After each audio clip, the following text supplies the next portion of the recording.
গল্পকথন by Kallol chapter 2 তে আমাদের আজকের নিবেদন আশাপূর্ণা দেবীর লেখা ছোট গল্প চাপরাশি। অনেকক্ষণ ধরে কথা চালিয়ে জোরালো গলায় অনেক ওজোর আপত্তি অনিচ্ছে দেখিয়ে অবশেষে প্রায় পরাজিতের গলায়, আচ্ছা ঠিক আছে, কবে বললেন? 22-এ? টুকে রাখছি তারিখটা, তাড়াতাড়ি ছেড়ে দেবেন কিন্তু, বলে টেলিফোন রিসিভারটা নামিয়ে রেখে রাধিকানাথ হতাশ গলায় বলে ওঠেন, না, এই সভা করে করেই দেশটা পাগলা হয়ে যাবে, আর সভাতেই আমার জীবন মহানিশা করে তুলবে। একদিকে স্লোগান, আরেকদিকে ফাংশন, এই নিয়ে আছে দেশ। অন্য চিন্তা করতে ভুলে যাচ্ছে। কারণে অকারণে হরদমই ফাংশন করা আইন করে বন্ধ করে দেওয়া উচিত। একসঙ্গে এতগুলো কথা বললে হাঁপাতেই হয়, কারণ কিছু কিঞ্চিত বয়স হয়েছে রাধিকানাথের। নন্দিতা অনেকগুলো বাংলা পত্রপত্রিকা নিয়ে বসেছিল, পড়ছিল না, উল্টাচ্ছিল আর বাবার জোর গলার আপত্তি শুনছিল। নন্দিতার হাসি হাসি মুখ দেখে মনে হচ্ছিল ওই আপত্তিটা সে যেন বেশ তাড়িয়ে তাড়িয়ে উপভোগ করছে। নইলে গল্প পড়তে পড়তে হাসবে বা হেসে উঠবে খিলখিলিয়ে সে বয়স আর নেই নন্দিতার। তাছাড়া পড়েই বা কই এইসব পত্রপত্রিকা, শুধু তো উল্টায়। রাধিকানাথ একটি নামকরা কাগজের সহ সম্পাদক, বাড়িতে পত্রপত্রিকার বৃন্দাবন, কত পড়বে আর কী বা পড়বে। এখন আবার স্বগতোক্তি শুনে নন্দিতা পত্রিকাটা মুড়ে রেখে মুচকি হেসে বলে, কেন বাবা, তুমি তো সভা করতে খুব ভালোই বাসো। নন্দিতা সর্বদাই বাবাকে এই অপবাদ দিয়ে থাকে, আর রাধিকানাথ সর্বদাই শুনে উত্তেজিত হন, কারণ তিনি তো জানেন এক একটি সভাপতিত্বে বা প্রধান অতিথিত্বে স্বীকৃতি দেবার আগে কত প্রতিরোধের চেষ্টা তিনি করেন।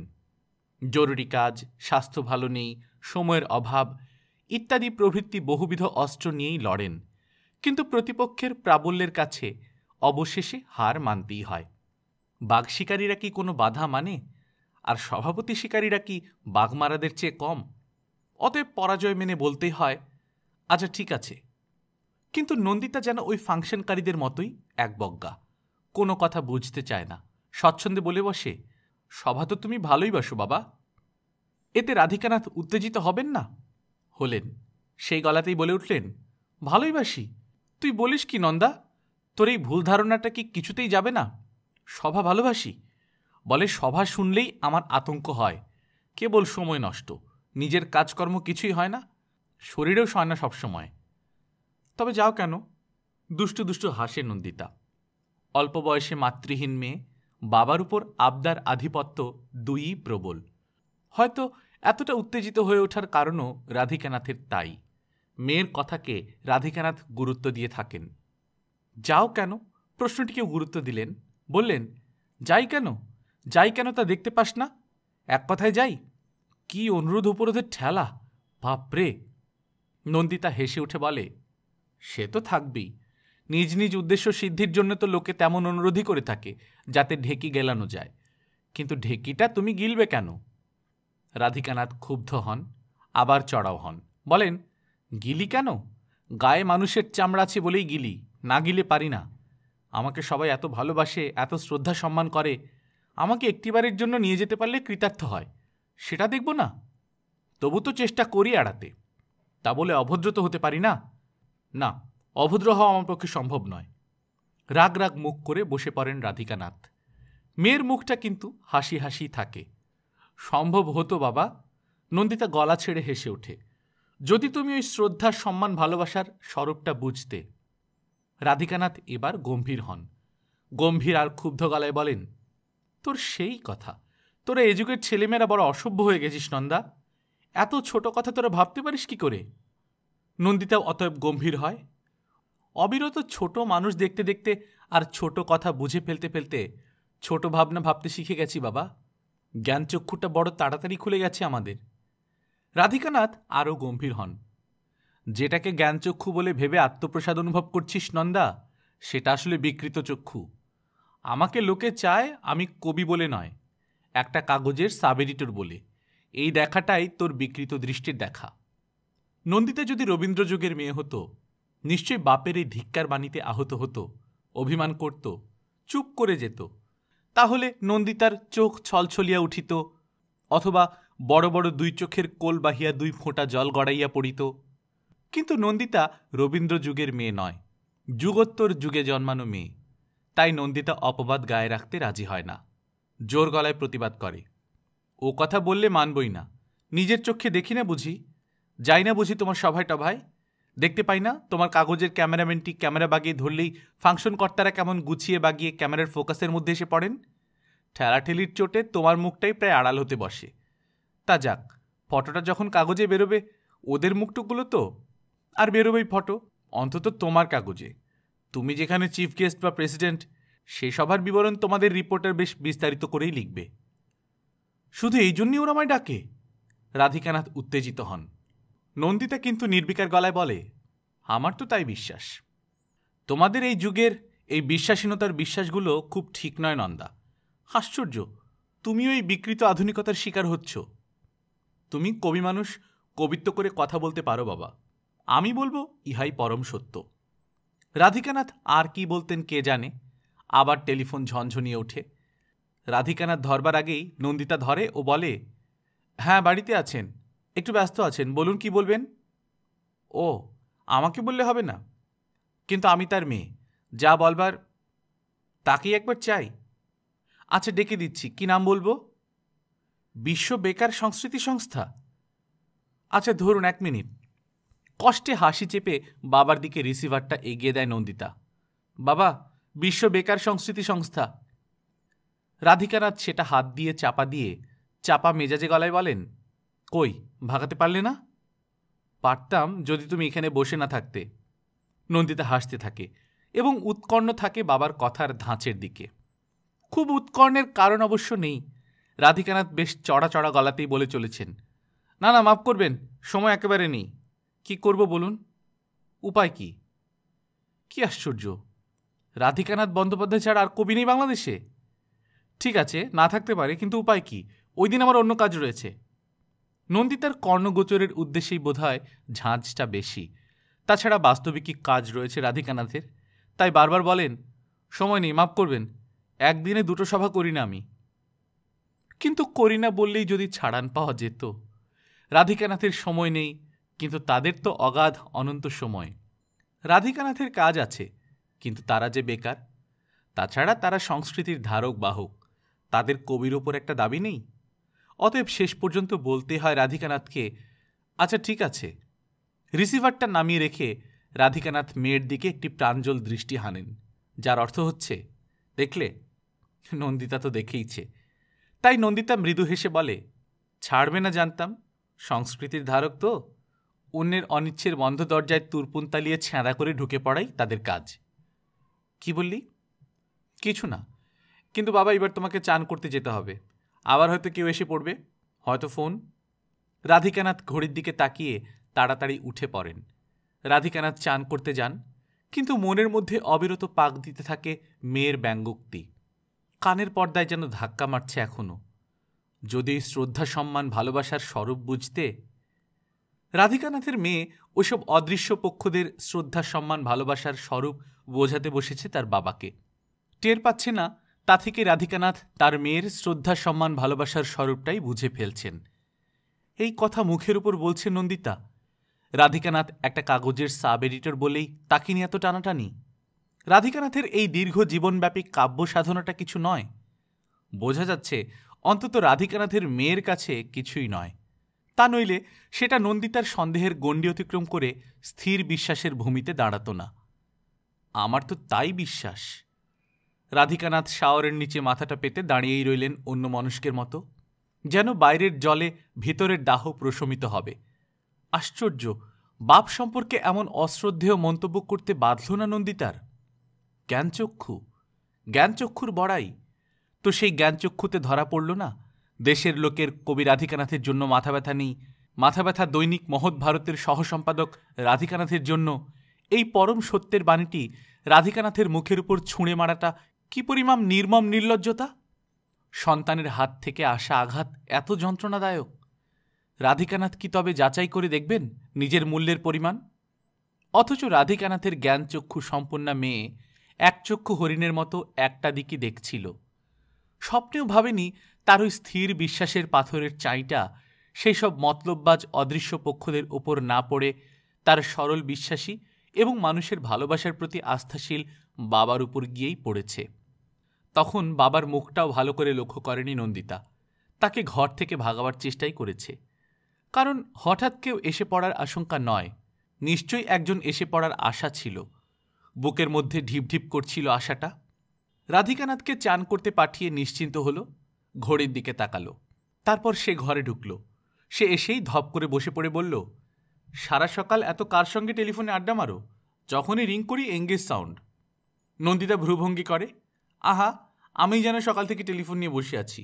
কেন, বাবাকে প্রধান অতিথির পদে বরণ করাবার জন্য বরমাল্য হাতে ফাংশনের দল নেই? পার্টির পর পার্টি। সত্যি? নন্দিতার প্রধান অতিথি বলে ওঠে, বড্ড বেশি সভা করছেন তোমার বাবা। কাগজ খুললে 10টা সভার মধ্যে 6টাই তোমার বাবা। হেলথ খারাপ হয়ে যাবে। তাতে কি, সভাকারীদের সভাটা তো উজ্জ্বল হবে। বিস্তৃত বিবরণটা তো কাগজে বেরোবে। বাস্তবিক এত রাগ হয়, বাবার এই ইয়ের সুযোগ নিয়ে কিভাবে ভাঙিয়ে খাচ্ছে সবাই ওকে। বাবার ধারণা কবির প্রতি এত শ্রদ্ধা সম্মান তাদের। টার্গেটটা যে কে বুঝতেই পারেন না, চোখে ধরিয়ে দিলেও মানতে চান না। বাবার বোকামি না বলে বাবার ইয়ে বলে নন্দিতা সৌজন্য করে। তবু নন্দিতার প্রিয় বান্ধব বলে ওঠে, আয় নন্দিতা, এটা বোধহয় তুমি ঠিক বলছো না। এতটা নয়। দেশের লোকেরা কবি সাহিত্যিক এদের খুব ভালোবাসে, সবাই দেখতে চায়, নিয়ে গেলে দর্শনার্থীর ভিড় জমে। হতে পারে। নন্দিতা হেসে ওঠে, এক্ষেত্রে কিন্তু আমার অনুমানে নির্ভুল। আমি তো বাবার একটা বিশেষণই আবিষ্কার করে ফেলেছি। বাবাকে বলি চাপরাশি। বাবা কিন্তু মানে বুঝতে পারেন না, বলেন চাপরাশি চাপরাশি করিস কেন রে নন্দা? তুমি একটি 1 নম্বরের অভব্য মেয়ে। আগন্তুক বলে ওঠে, বাবা না তোমার? তাতে কি, পৃথিবীটাকে যে চিনে ফেলেছি।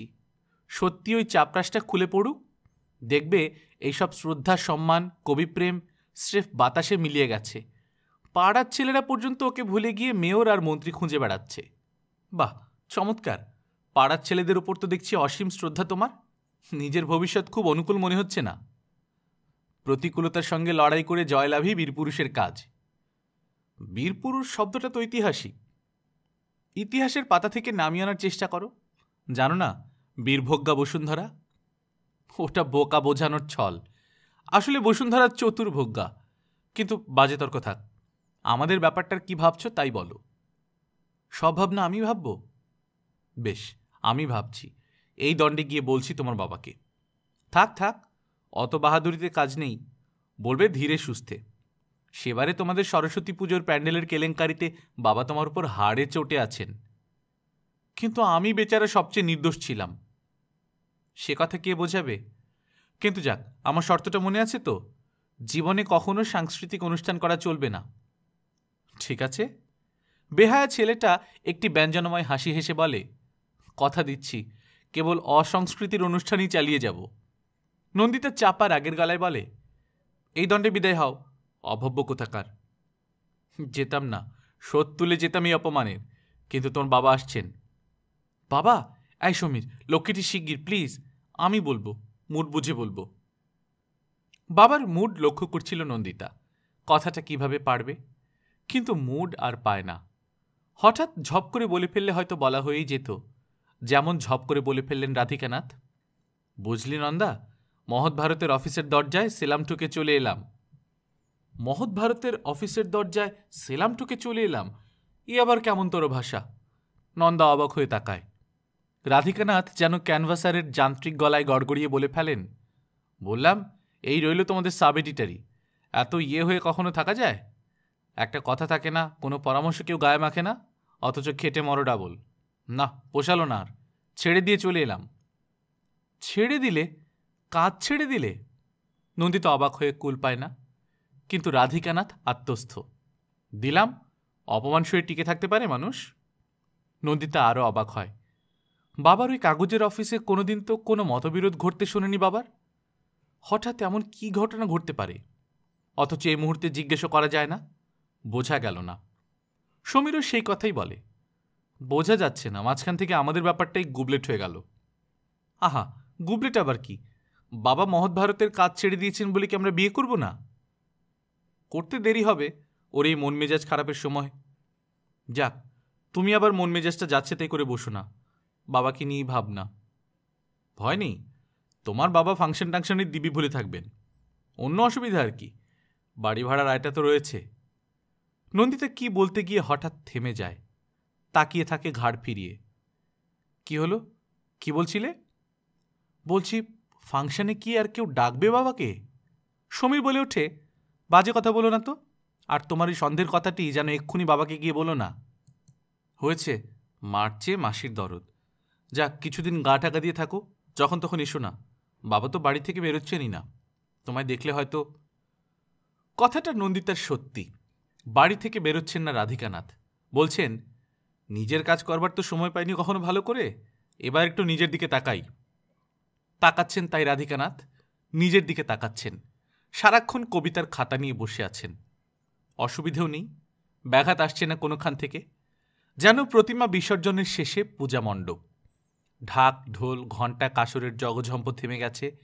আয়োজন করে প্রণাম করতে আসা দূরের কথা, পথে যেতে যেতে কেউ থমকে দাঁড়াচ্ছেও না। কে জানে কেমন করে কোন তারে বেতারের বার্তা রটে।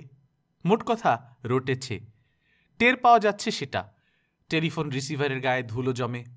রাধিকানাথের ধোপ দুরস্ত ধুতি পাঞ্জাবি চাদরের পাট ভাঙা হয় না। আর সেটা হয় না বলেই হয়তো রাধিকানাথকেই কেমন ভাঙাচোরা দেখায়। এতদিনে যেন চাপরাশি শব্দটার মানে বুঝতে পারছেন রাধিকানাথ। মাঝে মাঝে সেটা ধরা পড়ে তার কথাবার্তায়। যাচ্ছে দিন, সপ্তাহ, মাস, মাসের পর মাস, সেই মানেটা যেন পাথরে কেটে বসছে। নন্দিতার বাবার তবে এতদিনে জ্ঞানচক্ষু উন্মিলিত হয়েছে। অতএব বলতে পারা যায় নন্দিতা খুশি হয়েছে। কিন্তু নন্দিতাকেও তবে ভাঙাচোরা দেখাচ্ছে কেন আজকাল? নন্দিতা কেন বাবার দিকে তাকাতে পারছে না আজকাল? নন্দিতা আগে হঠাৎ হঠাৎ একদিন বলতে চেষ্টা করছিল, বাবা, এই তুমি সারাদিন বাড়ি আছো, কেউ ডাকলো না, আর যেই একটু বেরিয়েছ অমনি ফোন। কিনা বেহালা থেকে বলছি, নাম বলবে না কিছুতে, যেন বেহালা একমাত্র তিনি আছেন। আমি যত বলি আমি তার মেয়ে, যা বলবার আমায় বলুন, কিছুতে না। রেগে মেগে দিয়েছি আচ্ছা করে শুনিয়ে। বেহালা, হাওড়া, দমদম, উত্তরপাড়া সব পার্টিকে আচ্ছা করে শুনিয়ে দিয়েছে নন্দিতা। কিন্তু লক্ষ্য করেছে ওর বাবা বড় আচ্ছা করে ওর কথা শুনছেন। দৃষ্টিটা অস্বস্তিকর। তাই সেই হঠাৎ হঠাৎ ফোন আসার গল্পটা ক্রমশ ভুলে যাচ্ছে নন্দিতা। রাধিকানাথই বরং হঠাৎ হঠাৎ বলে ওঠেন, না, স্বীকার করতেই হবে, তোদের এই যুগটা বুদ্ধির যুগ। অবান্তরই বলে বসেন। কিন্তু নিজের যুগের বুদ্ধির প্রশংসায় খুশি হতে পারছে না কেন নন্দিতা? নন্দিতা কোনোদিন সমীরের কাছে আসেনি, সমীরই যায়। তাই সমীর তদব্যস্ত হয়। এ কি তুমি এই অসময়ে? অপমান বোধ করছি সমীর, আমি আসা মানেই তো সুসময়। অপরাধ স্বীকার করছি, কিন্তু সমীর। কি কি হলো বলো তো? সমীর, অনেকদিন তো তোমরা সাংস্কৃতিক উৎসব করো না, সামনের পয়লা আষাঢ়ে মেঘদূত উৎসব করতে পারো তো? সমীর ওর নিচু করে থাকা মুখটার দিকে তাকায়, তারপর আস্তে আস্তে বলে, শর্তটা প্রত্যাহার করে নিচ্ছ? নিচ্ছি। নন্দিতা, তোমার ভবিষ্যৎবাণী সফল হয় তো তোমার খুশি হওয়ারই কথা। সমীর, দোহাই তোমার, থামো। কিন্তু এই শোনো, তুমি নিজে যাবে না, খবরদার। তোমার ক্লাবেরই সাধারণ সম্পাদক না কে যেন, তাকে পাঠাবে। তুমি শুধু ফোনে যোগাযোগ করে। নন্দিতার বড় বড় দু চোখের কোণে দু ফোঁটা জল জমে। নন্দিতা চুপ করে যায়। গল্পকথনবাই কল্লোল চ্যাপ্টার 2তে আপনারা শুনছিলেন আশাপূর্ণা দেবীর লেখা ছোট গল্প চাপরাশি। আমরা নিয়মিত গল্প পাঠ করে শোনাচ্ছি। আপনারা যারা প্রথমবার মতো শুনছেন, কাইন্ডলি সাবস্ক্রাইব করে নেবেন। গল্প পাঠ ভালো লাগলে বন্ধুদের সাথে শেয়ার করবেন। নিজে ভালো থাকবেন, আশেপাশের লোকজনকে ভালো রাখবেন। টাটা।